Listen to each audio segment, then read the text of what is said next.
Welcome to the day 44 of translation series. కాదు కల్కి day.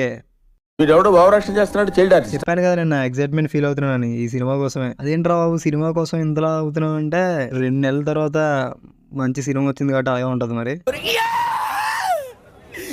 ఈరోజు ఆ మూవీ రిలీజ్ కాబట్టి మూవీకి వెళ్ళాం. సినిమా గురించి చెప్పాలంటే నేనేం చెప్పను, మీరే చూడండి. నాకైతే మాత్రం చాలా నచ్చింది, మీరు కూడా చూడండి. మూవీ అయిపోయాక తినేసి చందుగాడు నేను ఫోన్ కి బ్యాక్ సైడ్ స్కిన్ వేయించుకోవడానికి వెళ్ళాం. అది వేయించుకొని ఇంకా డైరెక్ట్ గా జిమ్ కి వెళ్ళిపోయాం. ఈ రోజు మంది పుష్ డే అంటే మనకి అది రకమైన పుష్ వస్తుంది అనమాట, అదే వర్కౌట్ చేయడానికి. ఎలా ఉంది? గట్టిగా ఉంది.